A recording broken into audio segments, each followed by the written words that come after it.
What is going on, everyone, and welcome to WreckTalk. Today, we are concluding week 13 of college football. Basically have 1 week left, technically two. We have rivalry week coming up, so most people don't have any ACC games yet to play, but we do have like Clemson playing South Carolina. Virginia Tech is going to have some implications. Now, it's not nationally relevant implications, but there are some implications. Let me throw up last week's rankings. And I realize looking back at this, some of you are absolutely right to crucify me on here. Like Virginia Tech is way too high. Duke is way too high. Syracuse probably way too low.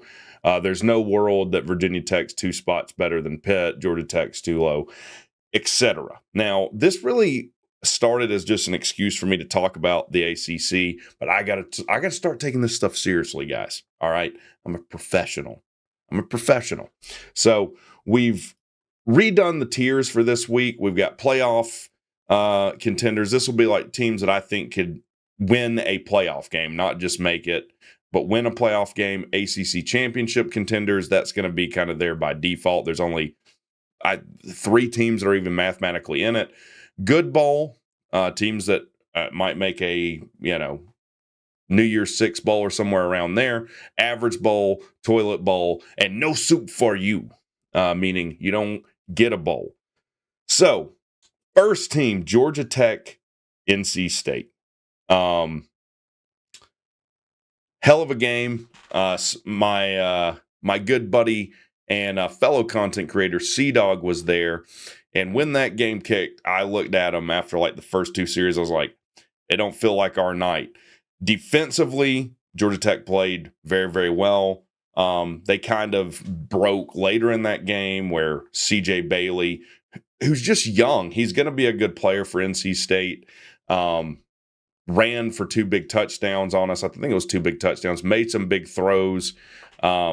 Georgia Tech would get up 2 scores in that game, and then they couldn't shut the door on it. And, shout out to NC State. Probably feel like they should have won that game. Georgia Tech kind of did what they could to lose it.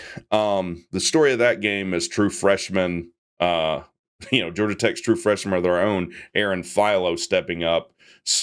Big run to score with 22 seconds left, and then the heartbreaking missed field goal for them. Georgia Tech, we'll stick them here for now. They might be going to a good bowl. It depends on what you mean by good bowl. We might have to force them up here just because they're going to probably finish 4th in the conference.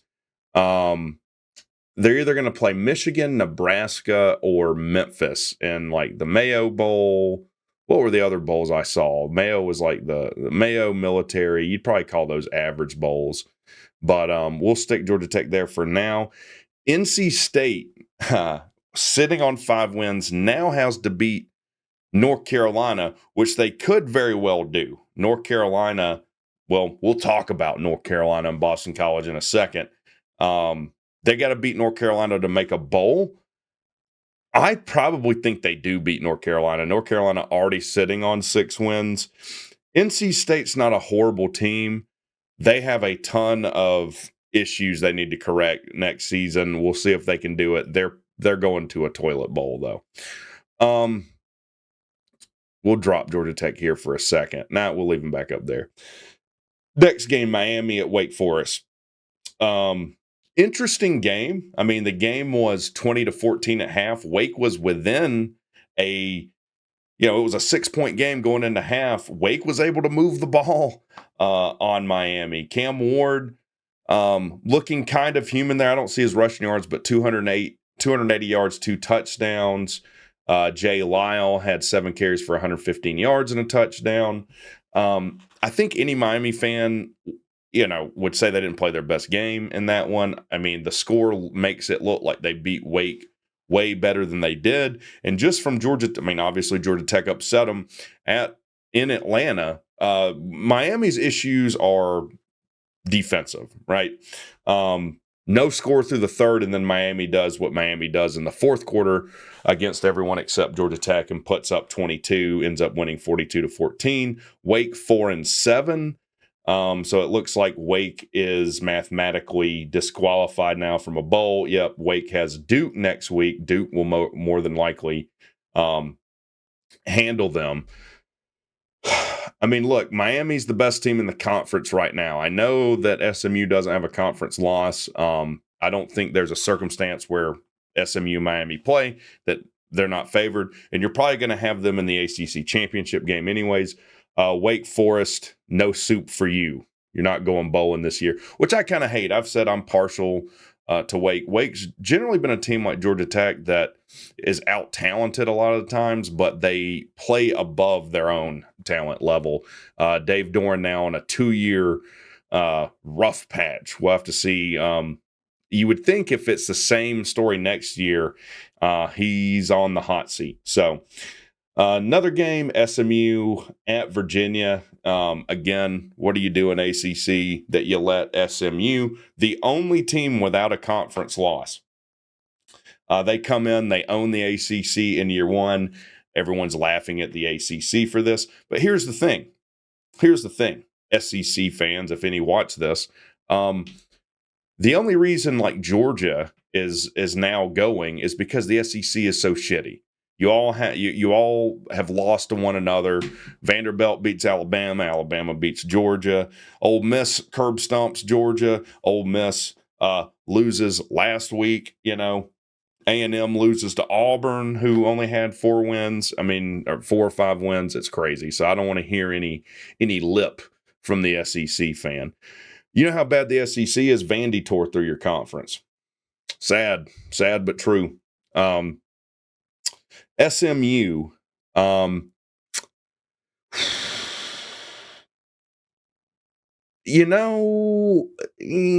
losing to BYU, well, Miami lost to Georgia Tech. I'm going to drop them into ACC championship contender for the moment. We might change that up. Virginia is sitting on 5 wins, and Virginia plays Virginia Tech next week, who also has 5 wins. So the winner of that rivalry week game, the Virginia Tech game, and let me see where it is. I think it is in Blacksburg. So you have to think Virginia Tech probably more likely to go bowling than Virginia.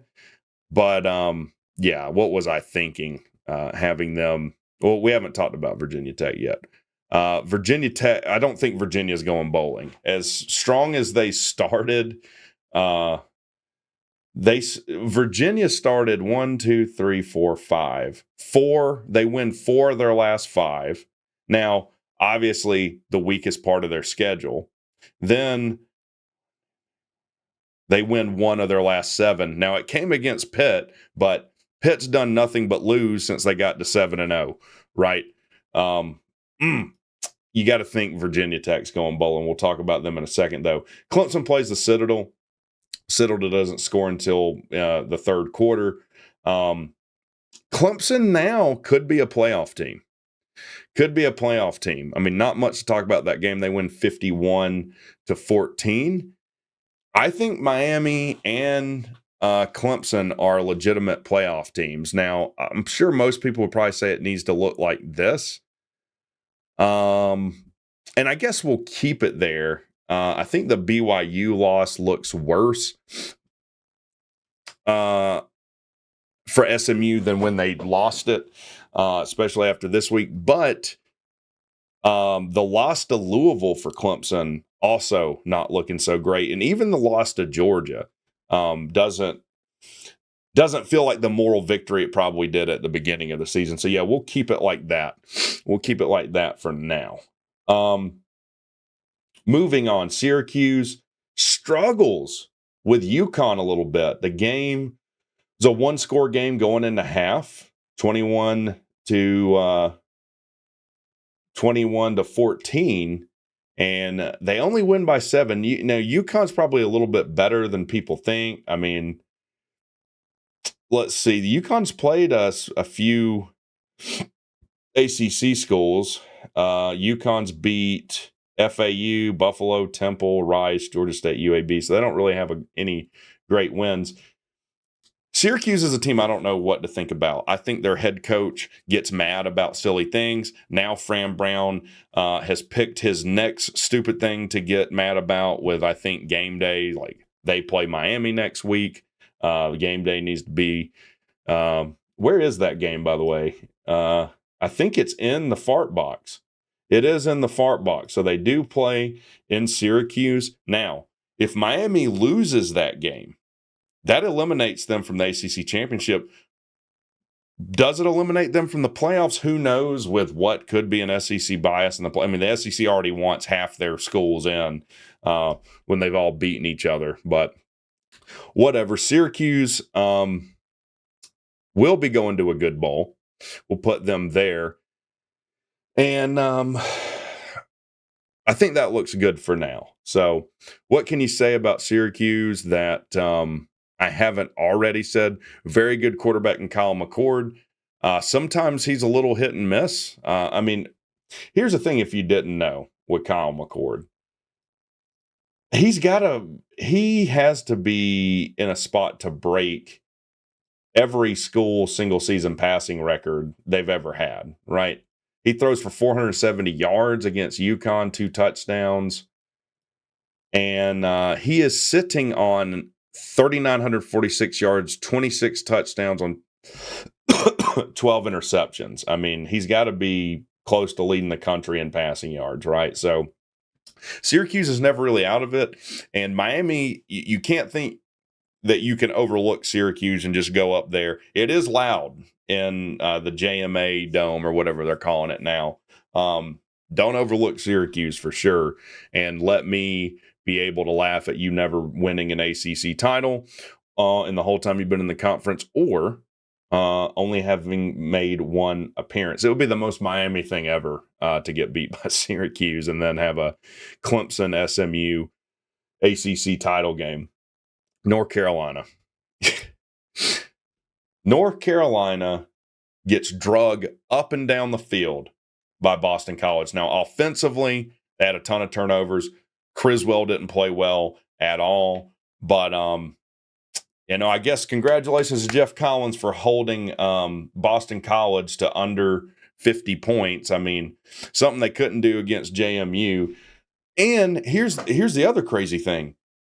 Right before this embarrassing loss to Boston College, who's not a good team, Mac Brown comes out and says, "Oh, no, I'm staying for 2025. I'm committed to the team." Here's the thing. No one wants Mac Brown.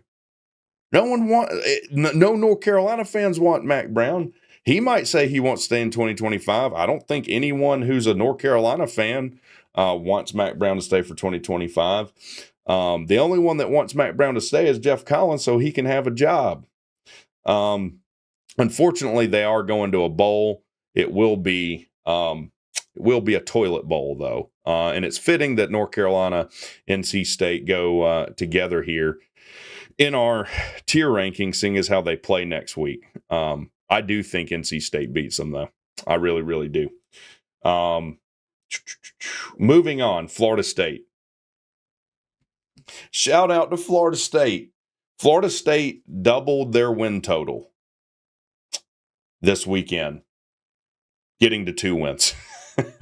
They beat up on Charleston Southern. Charleston Southern is such a nobody team. There's not even a picture for their quarterback in here. He threw for 218 yards on him, though. Florida, there's nothing to say about Florida State. They're awful. They're the worst team in the ACC. They're one of the worst teams the conference has ever seen. And all they can do now is make fun of themselves and I guess try and fire Mike Norvell this offseason. Oh, we didn't put Boston College in here. Boston College is sitting on 6 wins. Who do they have next week? They play Pitt next week at home, so they finished with 2 home games. They're going to a toilet bowl too. I think they are better than NC State. And the weird thing is, since that Casanellis quarterback from Warner Robins, Georgia, gave him the middle finger and said, you can't you can't bench me if I don't play on the team. It seems like they've played better without him, hasn't it? Yeah, it does. All right, Stanford and Cal, the Pac-12 game. I'm sure a game not many people watched. Stanford 3-8 now. Cal, with that win, becomes bowl eligible. And that's the other thing about the SEC. They beat Auburn. Auburn just beat Texas A&M, who basically could have just walked into the SEC title game if they just handled an awful Auburn team that Cal handled. Where does Cal go? Do they go to an average bowl? They're probably going to a toilet. Well, I think they might go to an average bowl. Who does Cal have next week? They might win next week. Cal has SMU, so they are most likely not winning next week. But they are better than all of these teams. I can tell you that. It's weird to even have Cal in here, even though I've been doing this for however many weeks I've been doing this. I don't have a lot to say about Cal. Their quarterback had a good day, 299 yards and 3 touchdowns. And Stanford, second worst team in the conference. I mean, sitting on 3 wins, which unfortunately is, or not unfortunately, weirdly is better than Florida State. It is what it is, though. So, last 2 games here, Pittsburgh cannot win to save their lives. 4th straight loss to a Louisville team that has underperformed this year. They both have the same record now, 7-4. Pittsburgh only scored 9 points. They got beat 37-9. Didn't score into the third quarter and must have got a safety, I'm assuming, in the 4th. All I had heard in the preseason, the beginning of the season, was how great their team and quarterback was, and their quarterback didn't have a bad day, 293 yards and 2 touchdowns. But I think any Louisville fan would tell you they've been a disappointment. I do think that they're going to an average bowl. In fact, Georgia Tech probably going to an average bowl too. We'll pull them down here. Pitt, what are you doing? What are you doing? In fact, I want to say Georgia Tech, you'd have to power rank above Pitt right now. You just would. You just would. All right. Last 2 teams, Duke, Virginia Tech. Duke, 8-3. Actually, I think you got to put Duke up here. Duke has some good wins. They end up pulling one out against Virginia Tech. Murphy went off too, 332 yards and 3 touchdowns. He's going to be a good player for them. Shout out to Duke. Manny Diaz turned out to be a really good hire for you guys. Great defensive mind. And I got respect for Duke. I do. Now, good thing for Georgia Tech is, aside from Wake, who I think we would assume Georgia Tech would beat, they've now clean swept the state of North Carolina, all but clean swept the state of Florida. They haven't played the University of Florida yet. But Virginia Tech, I guess I just gave them too much credit, and my bias was that they beat my team. Virginia Tech 3-4 in the ACC. Tootin seems like he's taking a step back, or Virginia Tech's just not able to run the ball like they'd like. Tootin only 84 yards on 19 carries and a touchdown. Virginia Tech is probably going to a bowl, and it's hard to say where to put Virginia Tech right now. They're sitting on 5 wins.